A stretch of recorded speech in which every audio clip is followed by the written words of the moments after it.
Welcome back. This is part one of hopefully not too many parts to this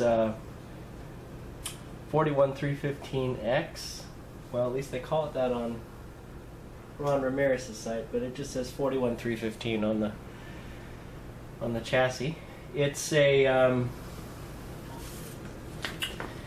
chassis is exactly the same as a 41300, which is actually one of the radios on my bucket list. I like that radio a lot, actually, because it's got the rounded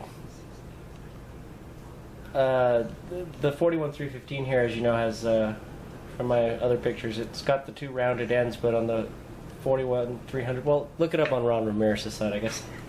Anyhow, it has the exact same chassis. So at first I wasn't quite sure because I could only locate 4 of the lights. Actually, I could only locate 2 of them, or 3 of the lights. Excuse me, 3, yeah.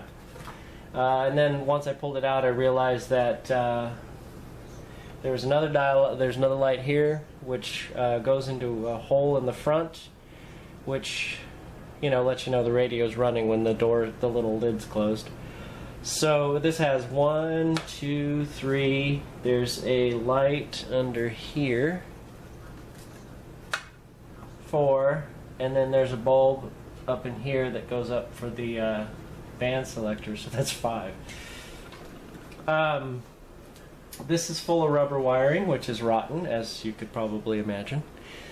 So I got a little bit of work cut out for me. Unfortunately, the other thing is, besides this being completely smoke damaged, all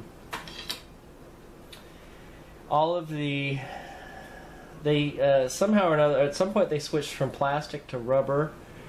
The 30s radios have the little plastic sleeve that goes into the dial light, and these have rubber, which doesn't last any better than the rubber coated wiring. So all of these lamp sockets are pretty much messed up. I could barely get the lamp. Well, the lamp was missing from here anyway. As I said, I'm assuming that somebody pulled it out because it was dangling up in front. I'm assuming somebody pulled it out when the jewel disappeared, because the light, it had a 44 bulb in it, so that sucker was bright. Yeah, I guess it did have a bulb in it. I don't know what I'm talking about. It was burned out though. Oh, it was the dial. The dial. Not the dial. The what do you call it? The button, the lights for the station buttons. Since all the station tabs were missing, I am assuming they took the bulb out because it was bright. So, anywho, according to this, I did some research. One of the bulbs, in fact, it's the bulb for the dial light, is an interesting bulb. Philco had a part number I couldn't find on it, and I did a little more research and found out that it was a 0.35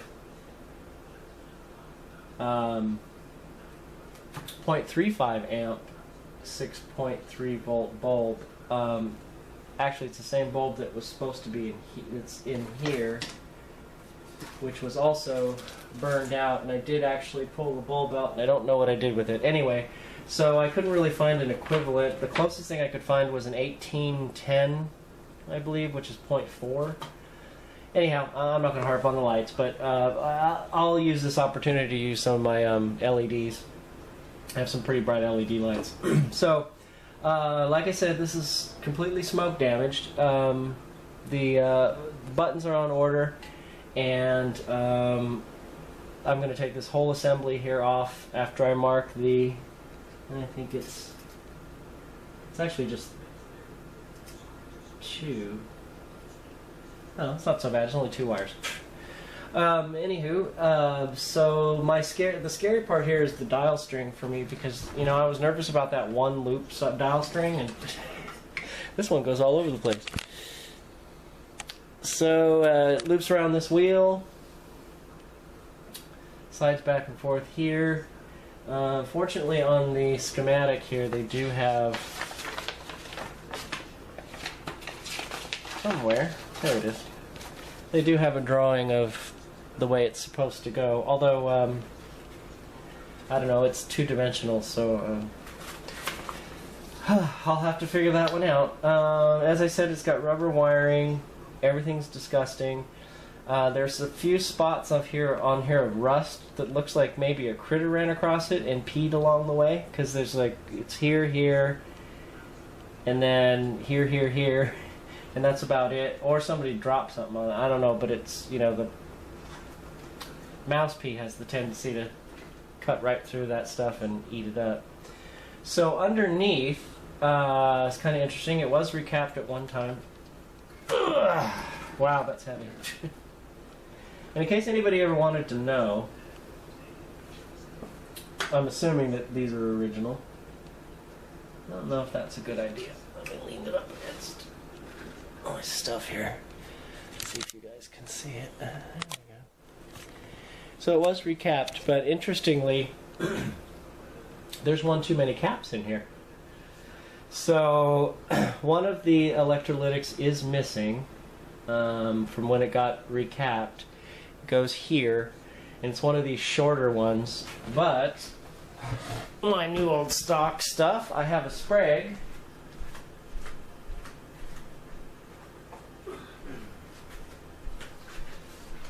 Which I'm assuming, I don't know if Philco really designed their own, because these Spragues are exactly the same. I mean, down to the way they're crimped. So what I'll do is I'll just go ahead and I'll put this in its place. I'm not sure. I may put the cap stuff these, but there's so much room inside here, and you know the replacement caps are so much smaller. I'm not positive I'll restuff them. I don't really. Well, anyway. But I'll put this in its place, and then I'll just turn it so you can't see the word Sprague. Or I'll swap them out. This one's partially obscured by the tubes, so I could actually move the actual real Philco one over here and then hide the Sprague one. So that should work out pretty well. Inside here there was a little bit. I poked around. Like I said, the radio did work, so you know, it tuned in stations and then just had a loud hum. I was a little bit concerned about this oscillator coil here. It just looks like it's been messed with. I don't know if you can see, but over here, no, of course it's blocked. It, again, just like I said, it looks like it's been messed with. Let's see, where are we here? Okay, way out of the way.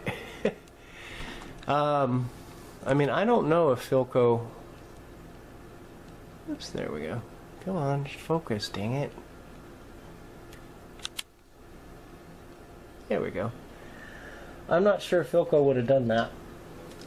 I'm not sure this would have passed QC if it was done like this, so I don't know if that's a replacement or if somebody was messing around in there. It just doesn't look right. I mean, not like all the other ones or any of the other ones in any of the other radios I've done. There's a little Aerovox. So this thing had been worked on. I mean, I guess since it was a console and they were so expensive, people were more apt to spend money on these. I mean, this was over $100 in 1941, so assuming it wasn't worked on during the war, unless nobody adhered to the law about, you know, if you had to take your radio and they were supposed to disable the shortwave. Although I didn't try shortwave, so I don't know. But they usually did some pretty interesting things. So the switch assembly over here looks like it's going to be fun. Looks pretty much like the same type of switches that the 125 has, which I guess wouldn't surprise me since it's the same era. Yeah, so lots of rubber wiring, as you can see. Good times ahead, but I do have to check it out and see what this extra... Like I said, there's one too many electrolytics in here. unless I, missed one on the schematic, but as far as I can tell, there should be a 25, 25 and 18. Where is it?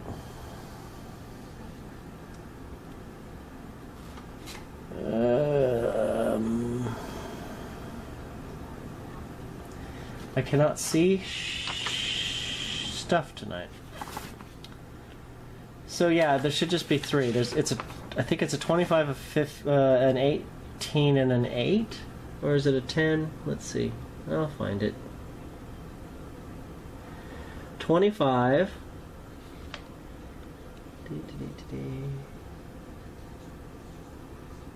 An 8.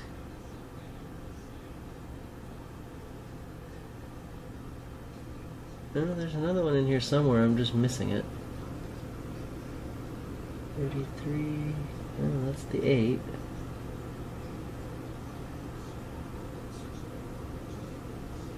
Oh, 25, 18, and 8. So there should be 3.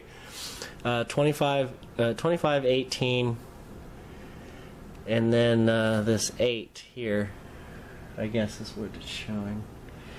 So I guess I don't know what this, and then this one here is 40. So here's my 18. Maybe I don't know. So my assumption is this is the one that's not right. So anyway, I guess I'll figure it out. I don't know if you saw any of that since I forgot I was holding the camera. Anyway, I'm going to go ahead and end this now, and I'm going to take this apart. So the next segment will be me cleaning this up, and lots of pictures of that dial string. Anyway, thanks for watching.